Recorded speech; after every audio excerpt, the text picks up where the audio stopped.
ਇਤਿਹਾਸ ਦੇ ਪੰਨੇ ਇਸ ਗੱਲ ਦੀ ਗਵਾਹੀ ਭਰਦੇ ਹਨ ਕਿ ਹਰ ਸਮਾਜ, ਹਰ ਮੁਲਕ ਆਪਣੀ ਆਂਤਰਿਕ ਸਮਾਜਿਕ ਅਸਮਾਨਤਾਵਾਂ ਨਾਲ ਹਮੇਸ਼ਾ ਸੰਘਰਸ਼ ਕਰਦਾ ਰਿਹਾ ਹੈ।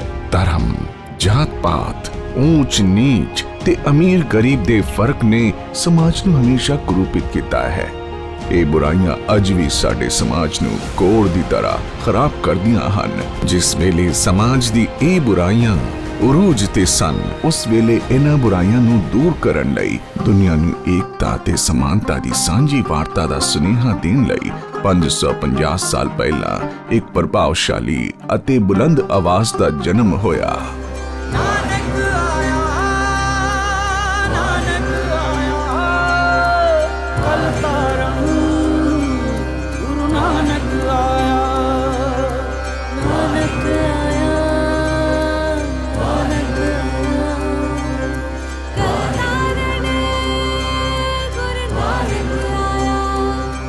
सन 1469 ਕੱਤਕ ਦੀ ਪੂਰਨਿਮਾ ਨੂੰ ਤਲਵੰਡੀ ਵਿਖੇ ਮਹਿਤਾ ਕਾਲੂ ਦੇ ਘਰ ਮਾਤਾ ਤ੍ਰਿਪਤਾ ਦੀ ਕੁੱਖੋਂ ਹੋਇਆ ਜਨਮ ਨਾਨਕ ਦਾ।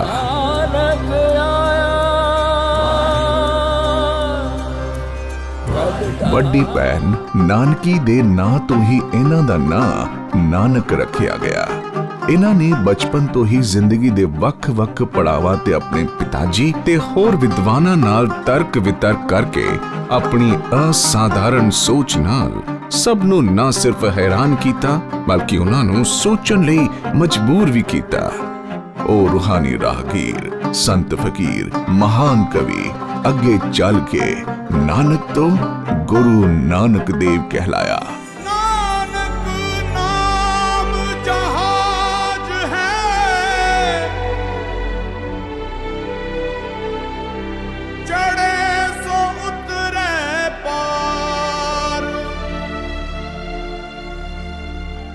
जिथे जाए वही मेरा सतगुरु, सो थान सुहावा राम राजे।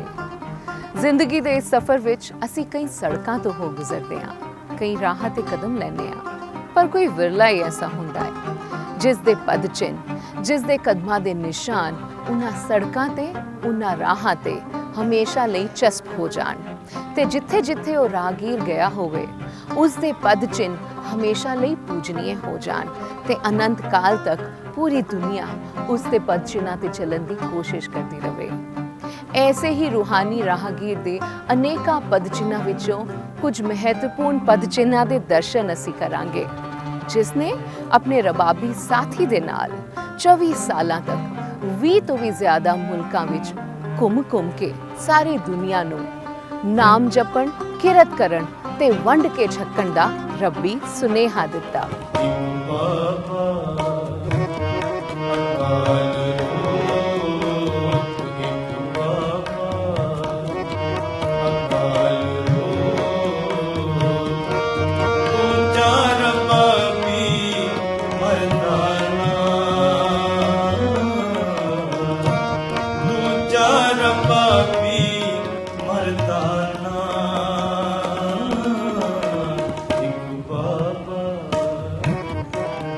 सिख धर्म के संस्थापक धन श्री गुरु नानक देव जी महाराज ने सारी दुनिया विच समानता ते सरबत दे भले दा पाठ पढ़ाया।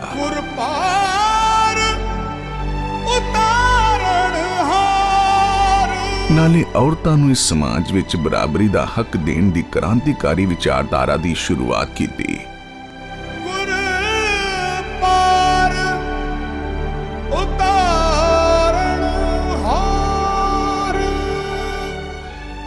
ਵੀਹ ਤੋਂ ਵੀ ਜ਼ਿਆਦਾ ਮੁਲਕਾਂ ਵਿੱਚ ਹਜ਼ਾਰਾਂ ਕਿਲੋਮੀਟਰ ਦਾ ਸਫ਼ਰ ਤੈਅ ਕਰਨ ਵਾਲੇ ਧੰਨ ਸ਼੍ਰੀ ਗੁਰੂ ਨਾਨਕ ਦੇਵ ਜੀ ਨੇ ਆਪਣੇ ਜੀਵਨ ਕਾਲ ਵਿੱਚ ਕੀਤੀਆਂ ਉਦਾਸੀਆਂ ਦੇ ਦੌਰਾਨ ਹਰਿਆਣਾ ਦੀ ਧਰਤੀ ਤੇ ਵੀ ਆਪਣੇ ਪਾਵਨ ਚਰਨ ਕਮਲ ਪਾਏ।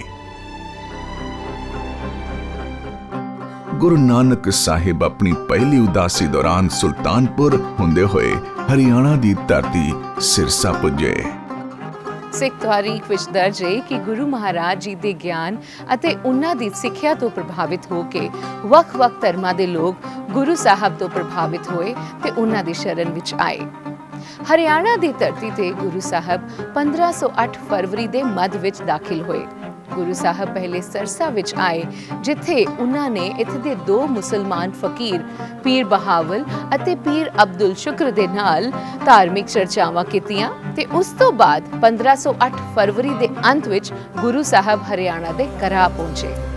ਨਾਨਕ ਆਇਆ, ਨਾਨਕ ਆਇਆ, ਕਲ ਤਾਰਨ ਗੁਰੂ ਨਾਨਕ ਆਇਆ। ਸਿਰਸਾ ਤੋਂ 200 ਕਿਲੋਮੀਟਰ ਦੂਰ ਕਰਾ ਵਿੱਚ ਸਥਿਤ ਗੁਰਦੁਆਰਾ ਪਹਿਲੀ ਪਾਤਸ਼ਾਹੀ ਸਾਹਿਬ ਦਾ ਉਹ ਸਥਾਨ ਹੈ ਜਿੱਥੇ ਗੁਰੂ ਨਾਨਕ ਸਾਹਿਬ ਨੇ ਆਪਣੇ ਚਰਨ ਕਮਲ ਪਾਏ।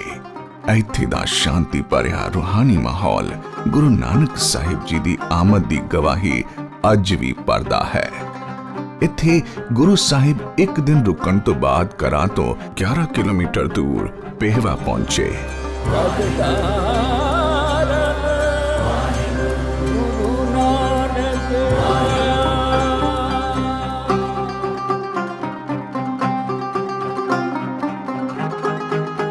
ਪੇਹਵਾ ਹਰਿਆਣਾ ਵਿੱਚ ਧਾਰਮਿਕ ਮਾਨਤਾ ਵਾਲਾ ਇੱਕ ਬਹੁਤ ਹੀ ਪੁਰਾਤਨ ਸ਼ਹਿਰ ਹੈ।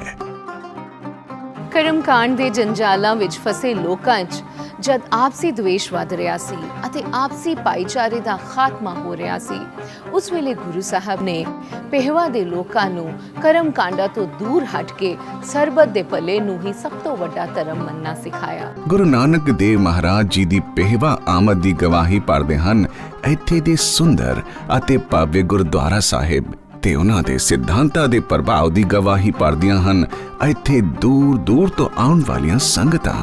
ਇਹਨਾਂ ਦੋਹਾਂ ਖੂਬਸੂਰਤ ਗੁਰਦੁਆਰਾ ਸਾਹਿਬ ਜੀ ਦੀ ਰੂਹਾਨੀਅਤ ਦਾ ਅਹਿਸਾਸ ਪੇਹਵਾ ਆ ਕੇ ਹੀ ਕੀਤਾ ਜਾ ਸਕਦਾ ਹੈ।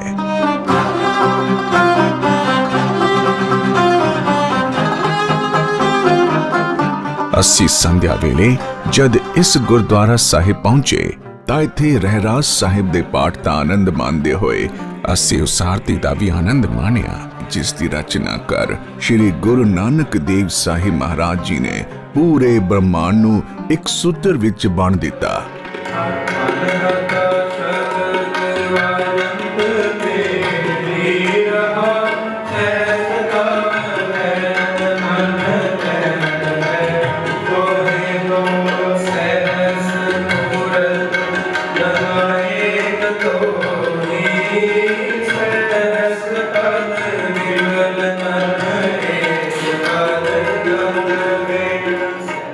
ਪੇਹਵੇ ਦੀ ਸੰਗਤਾਂ ਨੂੰ ਤਾੜਦੇ ਹੋਏ ਬ੍ਰਹਮ ਗਿਆਨ ਰੂਪੀ ਲੋਹ ਦਾ ਪ੍ਰਕਾਸ਼ ਫੈਲਾਉਂਦੇ ਹੋਏ ਗੁਰੂ ਨਾਨਕ ਸਾਹਿਬ ਪੇਹਵੇ ਤੋਂ 31 ਕਿਲੋਮੀਟਰ ਦੂਰ ਬਹੁਤ ਹੀ ਇਤਿਹਾਸਿਕ ਅਤੇ ਪੁਰਾਤਨ ਨਗਰੀ ਕੁਰੂਕਸ਼ੇਤਰ ਆ ਗਏ।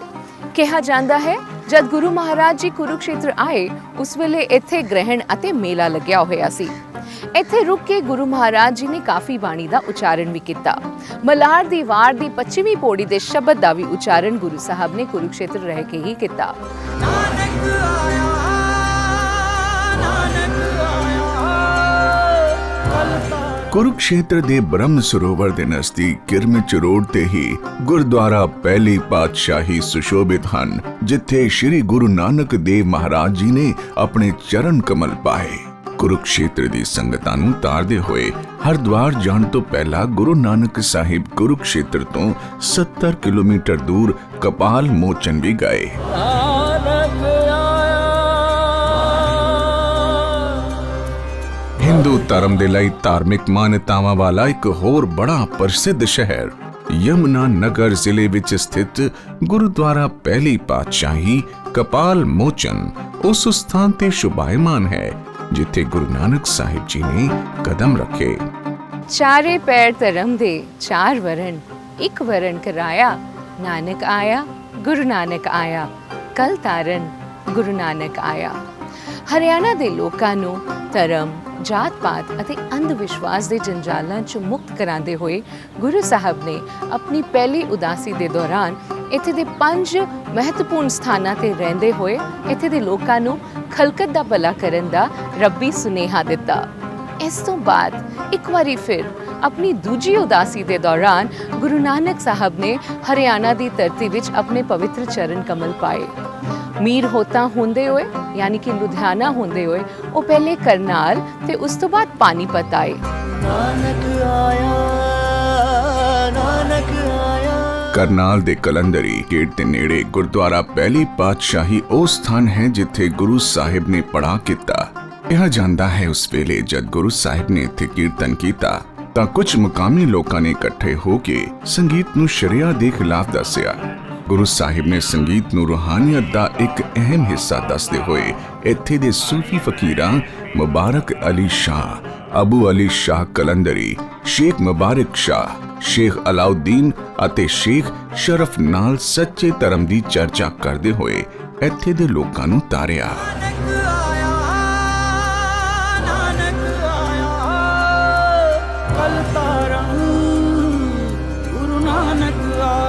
ਜੀਟੀ ਰੋਡ ਦੀ ਭੀੜ ਤੇ ਸ਼ੋਰਗੁਲ ਵਿੱਚ ਵੀ ਆਪਣੀ ਸਦਕ ਤੇ ਸਕੂਨ ਬਰਕਰਾਰ ਰੱਖੇ ਹੋਏ ਹੈ ਪਾਨੀਪਤ ਦਾ ਗੁਰਦੁਆਰਾ ਪਹਿਲੀ ਪਾਤਸ਼ਾਹੀ ਸਾਹਿਬ। ਇਸ ਵੇਲੇ ਇਸ ਗੁਰਦੁਆਰਾ ਸਾਹਿਬ ਦੀ ਇਮਾਰਤ ਦੇ ਨਵ ਨਿਰਮਾਣ ਦੀ ਕਾਰ ਸੇਵਾ ਚਲਦੀ ਪਈ ਹੈ। ਪਾਨੀਪਤ ਵਿੱਚ ਗੁਰੂ ਸਾਹਿਬ ਨੇ ਸ਼ੇਖ ਇਦੁਲ ਕਬੀਰ ਨੂੰ ਮਿਲ ਕੇ ਧਰਮ ਅਤੇ ਗਿਆਨ ਦੀ ਚਰਚਾ ਕੀਤੀ। ਇਨ੍ਹਾਂ ਪੂਜਨੀ ਗੁਰਦੁਆਰਾ ਸਾਹਿਬ ਤੋਂ ਇਲਾਵਾ ਵੀ ਹਰਿਆਣਾ ਦੀ ਧਰਤੀ ਵਿੱਚ ਗੁਰੂ ਨਾਨਕ ਸਾਹਿਬ ਨੇ ਆਪਣੀ ਅਲੱਗ-ਅਲੱਗ ਉਦਾਸੀਆਂ ਵੇਲੇ ਕਈ ਵਾਰ ਚਰਨ ਕਮਲ ਪਾਏ। ਇਹ ਉਹ ਥਾਂ ਨੇ ਜਿੱਥੇ ਰਹਿ ਕੇ ਗੁਰੂ ਨਾਨਕ ਸਾਹਿਬ ਨੇ ਸੱਚੇ ਧਰਮ ਦਾ ਪ੍ਰਚਾਰ ਕੀਤਾ। ਇਨ੍ਹਾਂ ਸਥਾਨਾਂ ਤੇ ਅੱਜ ਗੁਰਦੁਆਰਾ ਮੰਜੀ ਸਾਹਿਬ ਸੁਸ਼ੋਭਿਤ ਹਨ। ਹਰਿਆਣਾ ਦੇ ਪੰਜੌਰ ਵਿੱਚ ਸਥਿਤ ਮੰਜੀ ਸਾਹਿਬ ਗੁਰਦੁਆਰਾ ਵੀ ਪਹਿਲੀ ਪਾਤਸ਼ਾਹੀ ਗੁਰੂ ਨਾਨਕ ਦੇਵ ਮਹਾਰਾਜ ਦੀ ਯਾਦ ਵਿੱਚ ਉਸਾਰਿਆ ਗਿਆ ਹੈ। ਆਪਣੀ ਤੀਸਰੀ ਉਦਾਸੀ ਦੇ ਦੌਰਾਨ ਗੁਰੂ ਸਾਹਿਬ ਨੇ ਤਾਰਾ ਮੰਡਪ ਤੇ ਹੱਠ ਯੋਗ ਕਰ ਰਹੇ ਯੋਗੀਆਂ ਦੇ ਨਾਲ ਅਧਿਆਤਮਿਕ ਚਰਚਾ ਕੀਤੀ। ਕੁਝ ਲੋਕਾਂ ਦੀ ਮਾਨਤਾ ਅਨੁਸਾਰ ਅੰਬਾਲਾ ਅਤੇ ਸ਼ਾਹਬਾਦ ਮਾਰਕੰਡਾ ਸਥਿਤ ਮੰਜੀ ਸਾਹਿਬ ਗੁਰਦੁਆਰਾ ਗੁਰੂ ਨਾਨਕ ਸਾਹਿਬ ਜੀ ਦੇ ਉਹਨਾਂ ਸਥਾਨਾਂ ਨੂੰ ਆਪਣੀ ਚਰਨ ਕਮਲਾਂ ਨਾਲ ਪਵਿੱਤਰ ਕਰਨ ਦੀ ਯਾਦ ਵਿੱਚ ਉਸਾਰੇ ਗਏ ਹਨ। ਕਹਿੰਦੇ ਨੇ ਸੰਤ ਫਕੀਰ ਤੇ ਚੱਲਦਾ ਪਾਣੀ ਹਮੇਸ਼ਾ ਜਗ ਨੂੰ ਨਿਰਮਲ ਕਰਦੇ ਹਨ। ਮਹਾਪੁਰਖਾਂ ਦੇ ਵਿਚਾਰ ਹੀ ਉਹਨਾਂ ਦੀ ਸੱਚੀ ਧਰੋਹਰ ਹੁੰਦੇ ਹਨ ਔਰ ਇਸ ਧਰੋਹਰ ਨੂੰ ਹਰਿਆਣਾ ਦੀ ਧਰਤੀ ਤੇ ਗੁਰੂ ਨਾਨਕ ਸਾਹਿਬ ਜੀ ਦੀ ਆਮਦ ਦੀ ਯਾਦ ਵਿੱਚ ਉਸਾਰੇ ਗਏ ਗੁਰਦੁਆਰਾ ਸਾਹਿਬ ਜੀ ਇਸ ਧਰੋਹਰ ਨੂੰ ਬਰਕਰਾਰ ਰੱਖੇ ਹੋਏ ਹਨ, ਜੋ ਪੀੜ੍ਹੀ ਦਰ ਪੀੜ੍ਹੀ ਹਰਿਆਣਾ ਆਉਣ ਵਾਲੀਆਂ ਸੰਗਤਾਂ ਨੂੰ ਨਿਹਾਲ ਕਰਦੇ ਰਹਿਣਗੇ। ਗੁਰੂ ਨਾਨਕ ਸਾਹਿਬ ਜੀ ਨੇ ਆਪਣੇ ਜੀਵਨ ਕਾਲ ਵਿੱਚ ਜੋ ਸਿਧਾਂਤਾਂ ਦਾ ਬੀਜ ਬੋਇਆ ਹੈ, ਉਸ ਬੀਜ ਦਾ ਵ੍ਰਿਖ ਅੱਜ ਇੰਨਾ ਵੱਡਾ, ਇੰਨਾ ਵਿਸ਼ਾਲ ਹੋ ਗਿਆ ਹੈ ਜੋ ਮਾਨਵਤਾ ਤੇ ਪਰਉਪਕਾਰ ਰੂਪੀ ਠੰਡੀ ਛਾਂ ਇਸ ਪੂਰੀ ਦੁਨੀਆ ਨੂੰ ਦਿੰਦਾ ਪਿਆ ਹੈ ਤੇ ਅਨੰਤ ਕਾਲ ਤੱਕ ਉਹ ਛਾਂ ਦੇ ਨਾਲ ਮਾਨਵਤਾ ਆਨੰਦ ਮਾਣਦੀ ਰਹੇਗੀ। ਹਰਿਆਣਾ ਦੀ ਧਰਤੀ ਆਪਣੇ ਆਪ ਨੂੰ ਗੌਰਵਾਨਵਿਤ ਮਹਿਸੂਸ ਕਰਦੀ ਹੈ ਕਿ ਇਸ ਧਰਤੀ ਤੇ ਇੰਨੇ ਵੱਡੇ ਮਹਾਪੁਰਖ ਨੇ ਨਾ ਸਿਰਫ ਇੱਕ ਵਾਰੀ ਬਲਕਿ ਕਈ ਵਾਰ ਆਪਣੇ ਪਵਿੱਤਰ ਚਰਨ ਕਮਲ ਪਾਏ।